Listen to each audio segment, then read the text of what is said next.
There's an African proverb that says, if you want to go quickly, go alone. If you want to go far, go together.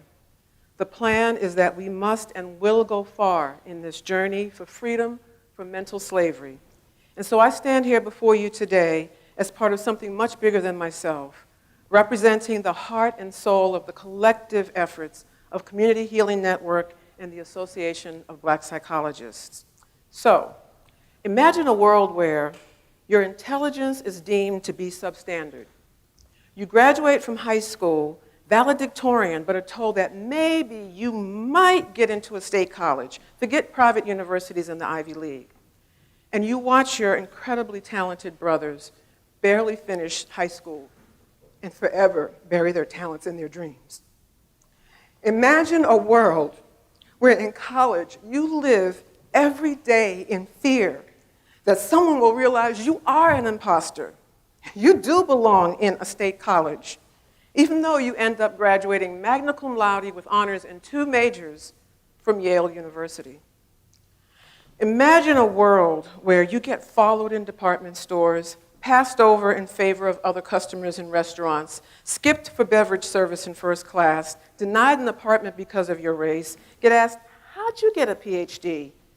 And countless times hear, wow, you're so articulate for a black person.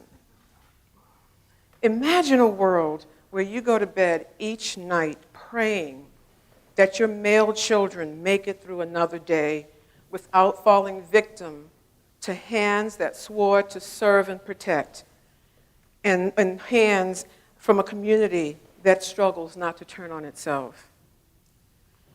Imagine a world where your heart breaks often as you see a steady stream of dreams deferred, talents unrealized, hopes dashed, and lives snatched away in their prime. Welcome to my world. This is also the world which, a few days ago, a 15-year-old black girl, a child attending a pool party in Texas, was viciously assaulted by a police officer. It's the world in which the lives of Freddie Gray, Tamir Rice, Michael Brown, Eric Garner, and oh yes, Miriam Carey, Tanisha Anderson, Yvette Smith, and many other unarmed black men and women counted for so little. It's the world in which Damas Pakata, a young soldier of Ethiopian descent, was recently beaten by police, giving rise to protests about police brutality against black people in Israel.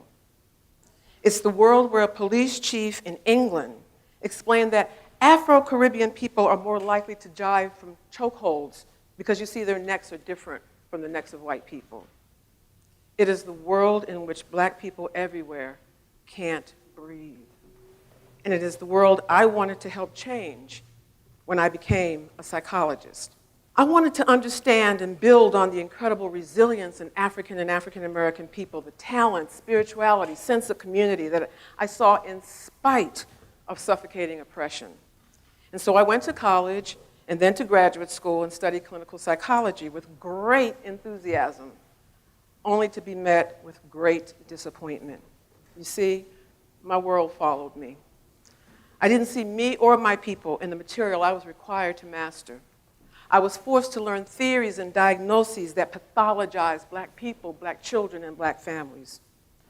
And my world followed me to my first full-time faculty job interview, where I presented my research on stress and depression in black women. I forgot to exhale when I was told, well, that's all very interesting, but do you plan to do research in the future on real populations? I practice my profession in this suffocating world, and I still can't breathe. Happily, along the way, I found the Association of Black Psychologists, where I was surrounded by colleagues who looked like me and who were dedicated to the liberation of the African mind, the empowerment of the African character, and the illumination of the African spirit. And so, as a graduate student, I became a member, and many years later, I was elected national president. I was preparing to challenge the lie of black inferiority. It was shortly before I began my term as president in 2011 that Community Healing Network and its founder and president, Enola Aird, asked for ABCI's help. You see, back in 2006, CHN had pinpointed the lie of Black inferiority as the root cause of the devaluing of Black lives. And they started building a movement for the emotional emancipation of Black people, mounting a frontal attack. Their goal? To engage a critical mass of Black people in the movement for emotional emancipation by the year 2019, the 400th anniversary of the forced arrival of Africans at Jamestown Colony, so that by the year 2020, we as a people would begin to see ourselves in a whole new light. CHN asked for ABCI's professional expertise to refine and develop one of their key strategies, emotional emancipation circles, self-help support groups. Enola's argument was simple and straightforward. She said, in response to the many injustices of racism, Black people can protest and march. We can sign petitions. We can weep.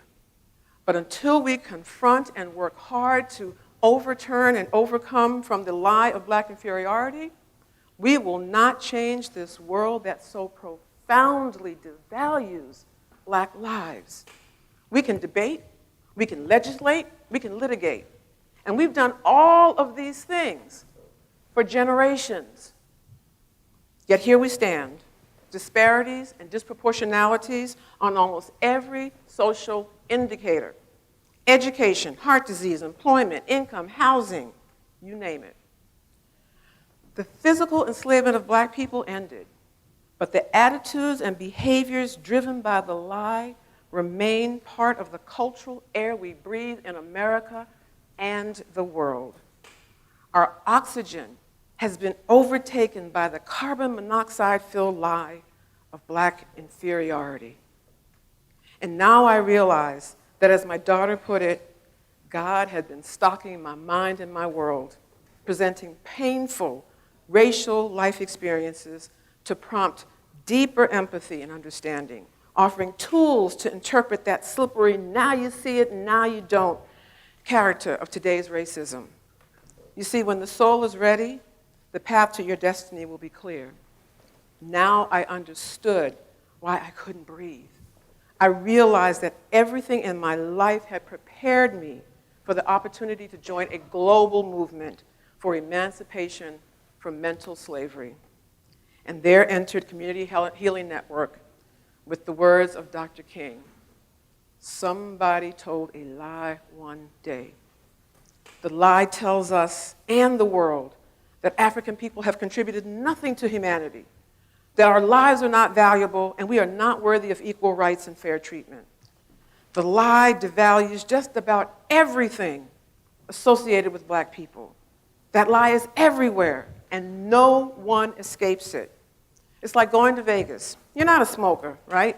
You step into the casino, you stay not even 5 minutes, and you step out, and you're smelling like a smokestack. Smoke is in your clothes, it's in your hair, it's in your skin, it's even in your lungs. That's how the lie works. At some point, that lie is no longer out there, it's in here. And it becomes internalized, coloring your thoughts, feelings, expectations, and actions. It hides in the nooks and crannies of life, and I know this all too well. For example, on my way to Ferguson, I'm standing at the counter at the airport, waiting for my connecting flight. Up walks this short, petite, confident Black woman in the captain's uniform. And she's about to fly the plane I'm waiting to board. And before I could hide from my own implicit associations, my brain said, whoa, wait a minute. Where's my white male pilot? I shocked myself. I said, Cheryl, how could you? Ergo, the need for emotional emancipation.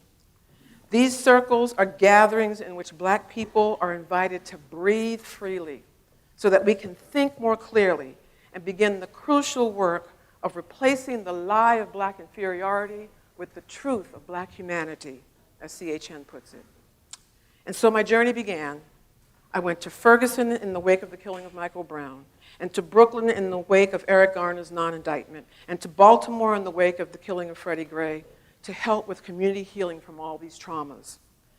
I also went, though, to plant seeds about a global movement for relief of the historical and continuing trauma of enslavement and racism. CHN and ABC knew from the very beginning this was not just a US problem. It's a global issue requiring a global movement. And so I went to Cuba and to Ghana and to England and to Suriname. And everywhere I went, I heard the same thing Black people were saying right here in the US. The session almost feels like a 12-step meeting, but for Black folks dealing with trauma. This is so painful. I've been carrying this stuff around forever. I didn't even know I needed healing. I feel like I can finally exhale. It's as though the late Black psychiatrist Frantz Fanon reached through Eric Garner to remind us that as a people, we can't breathe. We are suffering under the weight of racism. And we revolt simply because, for many reasons, we can no longer breathe. But we must breathe in order to heal from the trauma that is both then and now, personal and collective. It's what a protester in Ferguson realized. We were collectively traumatized in 1814, through 1914, through 2014. And it's what I like to show in our history timeline. I call it the real history of Black America. That we've had more time in this country in the condition of enslavement. Post-emancipation, we're still not free. Post-civil rights legislation, barely one generation of Black people free with civil rights, but behind on every single indicator of quality of life. But we continue to try to make a way out of no way. And lest we forget, freedom from colonialism for many African countries is only about a generation long. Most gained their independence in the 1960s, and 5 countries didn't get it until 1975 and 76. Incidents regularly flashed on the evening news re-injure us, invoking centuries of degrading, psychically traumatizing pain. It's like walking barefoot on hot concrete. You gingerly hop your way through it, but it's painful. Welcome to our world. But we don't have to hop anymore. We can emancipate ourselves from this mental slavery. Dr. King says, emotional emancipation is identity and a firm sense of self-esteem. And Enola adds, it's freedom from any and all toxic lies about the inferiority of Black culture and freedom to see ourselves beyond the negative stereotypes. Emotional emancipation circles are community-driven, self-help spaces that require no professional degrees, just a willingness to defy the lie and embrace the truth and help others to do the same. They provide conscious reminders of what we must understand, what we must tell ourselves, what we must seek out, and what we must do in order to free ourselves and stay free. Circles are safe, flexible spaces where Black people can address and understand trauma of racism, where we can share our stories, be in community, and do the work of community, detox our minds and spirits, and revitalize ourselves and our relationships. They're spaces in which we can exhale and breathe. And they offer keys to unlock action. Action in terms of what and how we think about things, our feelings about things, our behavior in response to things. And the psychology of the circles, very simple, building on basic principles in psychology like perception. You see, perception matters. Dr. Goff at UCLA and his colleagues present a very, very disturbing picture of the effects of the dehumanization of Black people on Black children. You see, when people see Black children, they don't see the same kind of innocence and protection given to other children of other races. And so Black boys, for example, they're judged to be older and they're treated more harshly than same-age boys from other races. The circles, though, are also about understanding the role of thinking and our thinking patterns, like the availability heuristic. That's the tendency to believe we know certain things, we know certain information, not realizing that what we know is simply a matter of what we're exposed to. For example, the CDC. CDC keeps data on all kinds of animal behaviors, even pet turtles. Watch your pet turtles. So answer me this. Who kills people more? Sharks, cows, or killer ants? Now, most people would say sharks. But the reality is, cows kill people at a rate 27 times greater than sharks. But we never hear about cow attacks on the 6 o'clock news. Details to follow, right? And if I played the theme song for the movie Jaws, which reinforces the belief about the dangerousness of sharks, and I didn't say a word, just played the song, your minds would immediately take you to the schema for sharks and their killer antics. So, my question to you, what are the shark songs and availability heuristics about black people? What images come to mind when you think about black men, black women? If you want a sneak peek into the shark song for black people, go to Google Images and simply type in the words black men. Black folks have become the sharks of humanity. And as much as we try not to, many of us have bought into that lie and allowed it to cripple our own images of ourselves and our people. Information matters, and it can create cognitive dissonance and lead to new ways of seeing the world and ourselves. So in the circles, we teach our story. It's like the African proverb says, until the lion has an historian, the hunter will always be a hero. We must tell our classical civilization story, our Holocaust of enslavement and colonialism, our resilience, trials, tribulations, values, and strategies to support community. And relational needs and resiliency are important. People, we are wired to be connected to others, and the circles are intentionally designed to build a sense of belonging and connection to nurture our incredible resilience. Ultimately, as ABSI President Dr. Darrell Rose says, circles seek to help black people everywhere overcome cultural imperialism, the supplanting of black people's cultural integrity with a supposed universal framework that is derived almost exclusively from European cultural experiences. And the circles are about raising consciousness, so that as Freire says, the more radical the person is, the more fully he or she enters into reality, so that knowing it better, he or she can transform it. This individual is not afraid to confront, to listen, to see the world unveiled.